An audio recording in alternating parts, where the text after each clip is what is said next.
Hello everyone, welcome back to the channel. Hope you are doing well and fine, and in today's video I'll be showing you DocuSign how to reassign signature. So without wasting any time, let's just jump right on the video and make sure to watch this video till the end and follow the steps as well. To reassign a signature in DocuSign, what you need to do if you are the signer and want to reassign it is head over and open up your DocuSign app, and then once you're inside here, what you need to do is tap on the Agreements tab on the bottom right of your screen.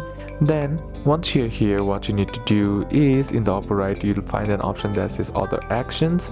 Simply tap on that and select Assign to someone else. Then once there, enter the new signer's name and email, then add a reason. Then click on Assign to someone else. Once you do that, you are done. The new person will get an email to sign in. Now if you're the sender and want to reassign it, what you need to do is head over to the Manage tab by simply tapping on the horizontal bar on the top left corner of your screen. Then head over to the settings, and once you're inside here, what you need to do is find the envelope option and then click on it or tap on it. Then click Correct, usually a pencil icon. Then go to the recipient you want to change, replace their email and name with new signer's info, then click Next and Correct to finish. So these are a couple of steps that you can apply, and that's it for today's video guys. Hope this video was useful to you. Leave a like if it did, comment down any questions that you have, and see you soon on the next one.